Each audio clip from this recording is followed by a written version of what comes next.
Hi hello welcome to the Tamil oil channel. நம்ம இன்னைக்கு பார்க்குறது ஒரு ஸ்பெஷல் டிஷ் அப்படின்னு நீங்கள் நினைக்கலாம். ஆனால் இது ஸ்பெஷல் டிஷ் தான்.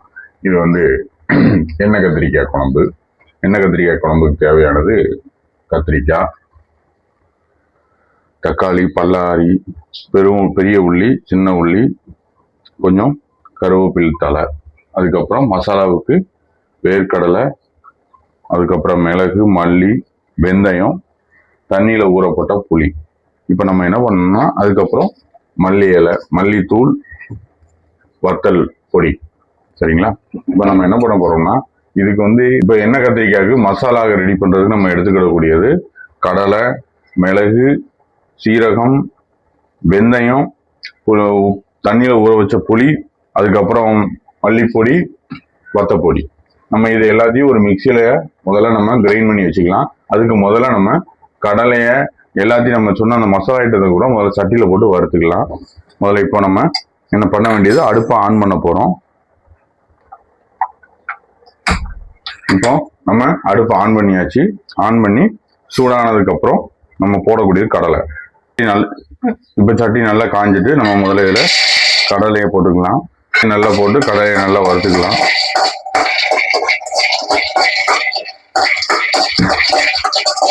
போதும்,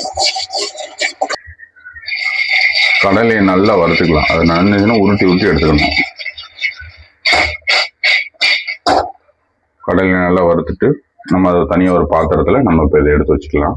என்ன பண்ண போறோம்னா எடுத்து வச்ச வெந்தயத்தை குறையா போட போறோம். நம்ம இது வந்து வெந்தயம் வந்து லைட்டா மணத்துக்கு மட்டும்தான், நிறைய போட்டீங்கன்னா குழம்பு கசத்துரும். அதுக்கப்புறம் மிளகு, ஜீரகம், அதுக்கப்புறம் நம்ம இப்போ இது மூணுத்தையும் போட்டு லைட்டா வறுத்துக்கலாம்.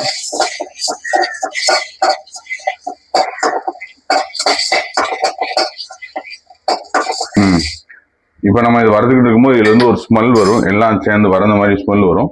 ஸ்மெல் வந்த உடனே நம்ம என்ன பண்ணோம் அப்படின்னா மல்லிப்பொடி ஒரு 3 ஸ்பூன்,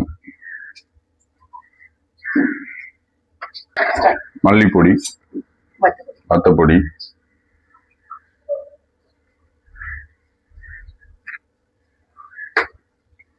போட்டாச்சு. எப்போதுமே மல்லிப்பொடி எவ்வளவு போடுதோமோ அதுல இருந்து பாதி வத்தப்பொடி, அது ஒரு கணக்கு. இதை நல்லா நம்ம வறுத்துடுறோம். குறிப்பு நல்ல ஜிம்ல வச்சு வறுக்கணும்.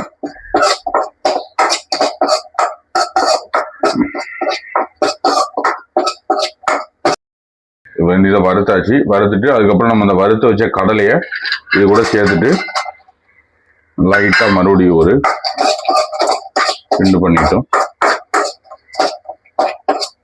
பண்ணிட்டு நம்ம இது ஒரு மிக்சி ஜார்ல எடுத்து நம்ம இதை அரைச்சிக்கலாம். இதை லைட்டா தண்ணி ஊற்றி நல்ல ஒரு பேஸ்ட் மாதிரி நம்ம இதை மிக்சி ஜார் எடுத்து இப்ப நம்ம அரைக்க போறோம்.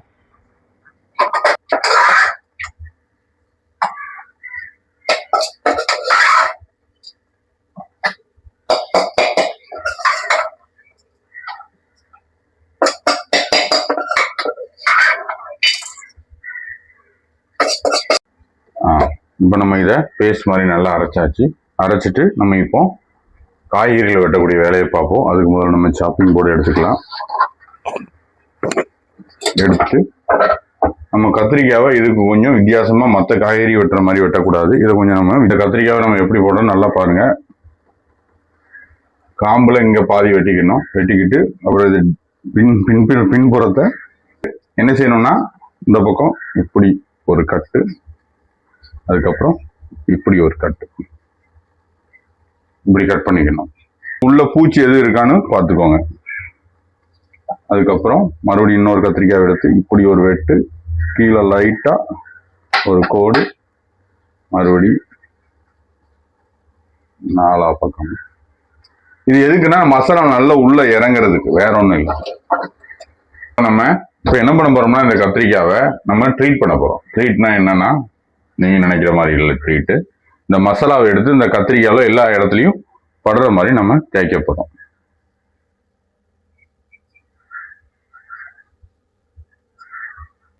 நம்ம மசாலாவை எல்லா இடத்துலையும் தேய்க்கிறோம்.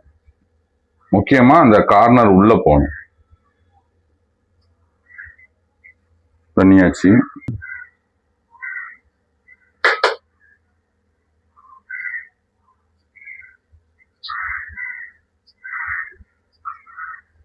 இதையும் நல்லா ட்ரீட் பண்ணி எல்லா பக்கமும் தடவி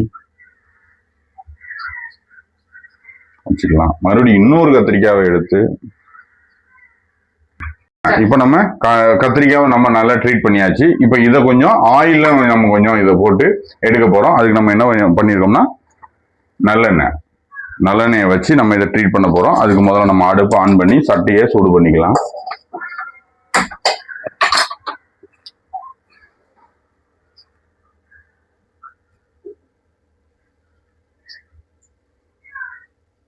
சட்டி லைட்டா இப்ப சட்டி காஞ்சிட்டு இப்ப நம்ம அதுல எண்ணெயை ஊத்தி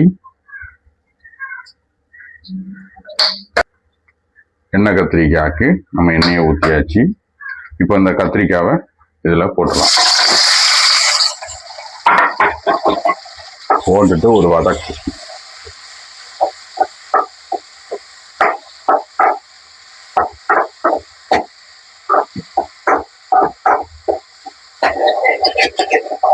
நம்ம இப்போ எண்ணெய் கத்திரிக்காவை நம்ம இப்போ வதக்கிக்கிட்டு இருக்கோம். இது அரை வேக்காடு வரைக்கும் சட்டியிலேயே வதங்கணும். இது வதங்கட்டும். வதங்குறதுக்குள்ள நம்ம பொடி உள்ளி பெரிய உள்ளி எல்லாத்தையும் நம்ம எடுத்து வதக்கிக்கலாம். பொடி உள்ளி பெரிய உள்ளி எல்லாத்தையும் நம்ம தக்காளி எல்லாத்தையும் நம்ம கட் பண்ணி எடுத்துக்கலாம். அது வரைக்கும் இது வதங்கட்டும். அரை வேக்காடு கண்டிப்பா கத்திரிக்காய் வரணும். கத்திரிக்காய் இப்போ நல்லா அரை வேக்காடு வதங்கியாச்சு. வதங்கிறதுக்கு நம்ம காய்கறி எல்லாமே வெட்டியாச்சு. நம்ம என்ன பண்ண போறோம் அப்படின்னா இப்போ இந்த கத்திரிக்காவை எடுத்து ஒரு கிண்ணத்துல போட்டு வச்சுக்கலாம். போட்டு வச்சுட்டு மறுபடியும் கொஞ்சம் எண்ணெய் லைட்டா ஏற்கனவே அதுல எண்ணெய் இருக்கிறதுனால நம்ம லைட்டா இதுக்கப்புறம் நம்ம கடுகை போட போறோம். கடுகு நல்லா பொரிஞ்சிட்டு அதுக்கப்புறம் நம்ம என்ன பண்ண போறோம்னா இதுல பிளேட்ல வெட்டி வச்சிருக்கிற பொடி உள்ளி பூண்டு அப்புறம் கருவேப்பிலை மூணையும் போட்டு வதக்க போறோம்.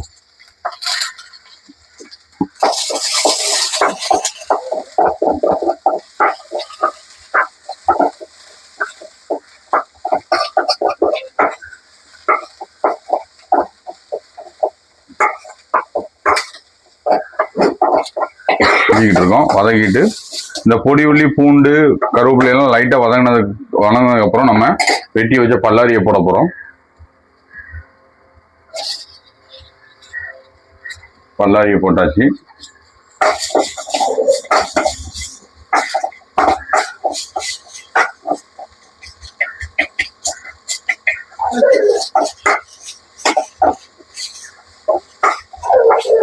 இது வதங்கிட்டு இருக்கும் போதே நம்ம என்ன செய்யறோம், கொஞ்சம் உப்பு ஆட் பண்றோம்.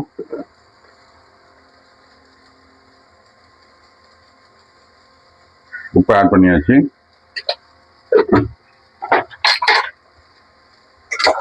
வதக்கிக்கிட்டு இருக்கும்போது உப்பு ஆட் பண்ணோம்னா சீக்கிரம் வதங்கிடும்.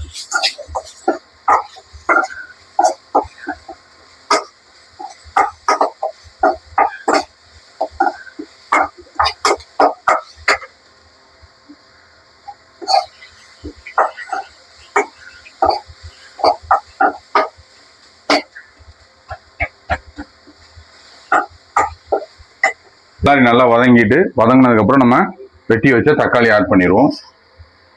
ஆட் பண்ணியாச்சு. ஆட் பண்ணி மறுபடியும் நல்லா எல்லா பக்கமும் படுற மாதிரி தக்காளி நல்லா மசிகிற அளவுக்கு வதங்கணும்.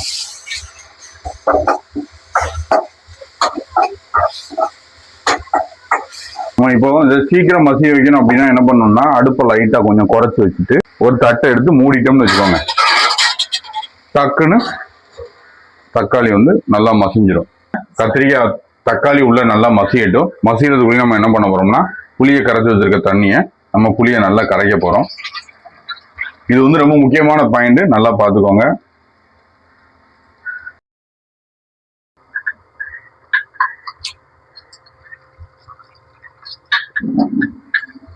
நம்ம புளியை நல்லா கரைச்சிட்டு நம்ம குழம்புக்கு தேவையான தண்ணியை நம்ம டைரக்டா குழம்புல சேர்க்க போறது இல்லை. நம்ம இந்த புளியை கரைச்ச தண்ணியை தான் நம்ம சேர்க்க போறோம். அதுக்கப்புறம் நம்ம என்ன பண்ண போறோம் அப்படின்னா இந்த மசாலா நம்ம அரைச்சு வச்சிருக்கோம்ல, இந்த மசாலாவை இந்த புளி தண்ணிக்குள்ள போட்டு கரைக்க போறோம்.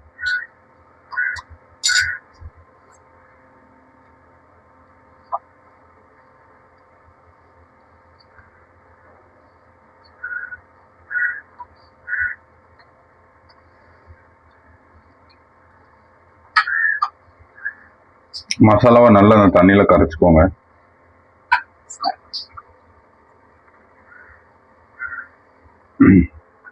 இந்த கைமணம் சொல்லுவாங்க தெரியுமா, அது எங்கிருந்து வந்துச்சுன்னா அப்படித்தான் போட்டு கரைக்கிற கரையில கைமணம் தானா வரும். இப்ப நம்ம மசாலாவை நல்லா கரைச்சாச்சு. இப்போ நம்ம என்ன செய்ய போறோம்னா, ஏற்கனவே நம்ம வதங்கும் போது கொஞ்சம் உப்பு போட்டிருக்கோம். இதுல நம்ம கொஞ்சம் உப்பு ஆட் பண்ண போறோம். குழம்புக்கு தேவையான உப்பை நம்ம இதுல சேர்க்க போறோம். நல்லா நோட் பண்ணிக்கோங்க, நம்ம ஏற்கனவே வதங்குறதுக்கு உப்பு போட்டிருக்கோம். அதனால இதுல வந்து கம்மியா நம்ம உப்பு போட்டா போதும்.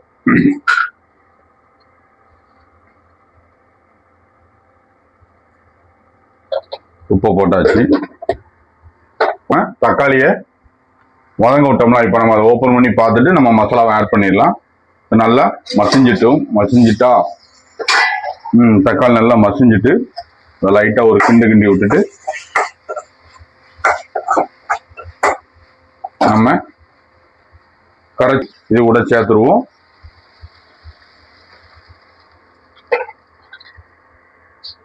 சேர்த்தாச்சு.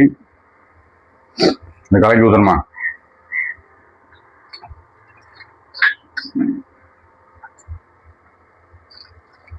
சேர்த்தாச்சு. சேர்த்துட்டு குழம்பு வந்து ஒரு 2 நிமிஷம் கொதிக்கணும். கொதிச்சதுக்கு அப்புறம் நம்ம இந்த மசாலா தடவி வச்ச கத்திரிக்காய் போட்டாச்சுன்னா நெய் கத்திரிக்காய் குழம்பு. குழம்பு இன்னும் நல்லா கொதிச்சுக்கிட்டு இருக்கு. இன்னும் நல்லா குழம்பு கொதிக்கணும். கொதிக்க விட்டு கொஞ்சம் வத்தணும். வத்துனதுக்கு அப்புறம் நம்ம கத்திரிக்காவை போடலாம். இப்போ இதுல வந்து இப்போ நம்ம கொதிச்சுக்கிட்டு இருக்கும்போது தனியா நம்ம எண்ணெய் பிடிஞ்சு தாடி மேல வந்து ஒரு லேயர் மாதிரி இருக்கும். அப்படின்னா என்ன, குழம்பு நல்லா கொதிச்சுட்டு அப்படின்னு அர்த்தம். அதுக்கப்புறம் நம்ம கத்திரிக்காவை போட்டு ஒரு 2-3 நிமிஷம் கொதிக்க விட்டு இறக்கிடலாம்.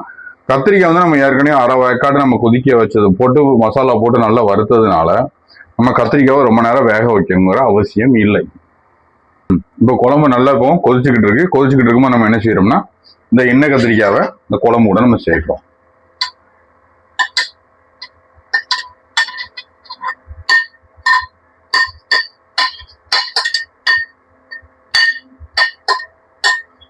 சேர்த்தாச்சு. சேர்த்துட்டு நம்ம அதை நல்லா ஒரு கிண்டு. கத்திரிக்காய் எப்படி பலன்னு இருக்கா. இதுப்போ இதை என்ன பண்ணணும்னா நல்லா கொதிக்க விடணும். மறுபடியும் கத்திரிக்காவை சேர்த்து கொதிச்சு விடும்போது நம்ம அந்த எண்ணெய் பிரிஞ்சு வரதை நம்ம நல்லா பார்க்கலாம். கொதிக்க குழம்போட கலரும் நல்லா மாறும். இப்போ இந்த கத்திரிக்காய் குழம்போட ஸ்பெஷாலிட்டி என்னன்னா, நம்ம இன்னைக்கு சாப்பிட்றத விட நாளைக்கு சாப்பிட்டோம்னா இது இன்னும் இந்த டேஸ்ட் மசாலா வந்து இன்னும் நம்ம நைட்டு சுட வைப்போம், காலையில சுட வச்சு சாப்பிட்றதுனால இன்னும் அந்த டேஸ்ட் நல்லா என்ஹான்ஸ் ஆகும். நல்லா இன்னும் டேஸ்ட் சூப்பரா இருக்கும். அதாவது இந்த மீன் குழம்பு கருவாட்டு குழம்புலாம் எப்படி நம்ம அடுத்த நாள் வச்சு சாப்பிடும்போது டேஸ்ட் இது நேற்றை விட நீங்க சூப்பரா இருக்குன்னு சொல்லுவாங்கல்ல, அந்த மாதிரி இது அதை விட சூப்பரா இருக்கும்.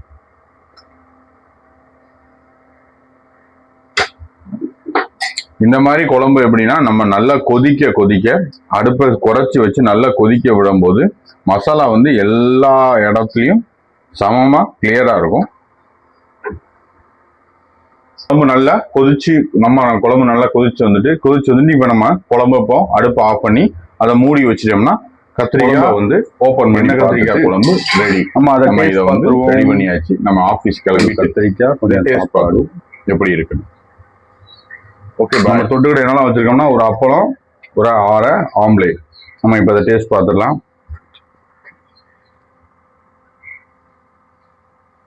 சூடா இருக்கு. இப்போ நம்ம என்ன பண்ணோம்னா, கொஞ்சம் ஆம்லேட் பிச்சுட்டு ஒரு துண்டு கத்திரிக்காய், எண்ணெய் கத்திரிக்காயை எடுத்துட்டு நம்ம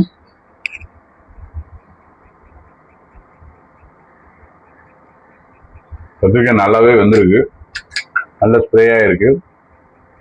டேஸ்ட் சூப்பரா அற்புதமா இருக்கு. நீங்க கண்டிப்பா இதை வீட்டில் செஞ்சு பாருங்க. சில பேர் இந்த கத்திரிக்காய் குழம்பையே மறந்துருப்பாங்க. நான் உங்களுக்கு இது ஞாபகப்படுத்துறதா இருக்கட்டும். கண்டிப்பா வீட்டில் சொல்லி இதை ட்ரை பண்ணி பாருங்க.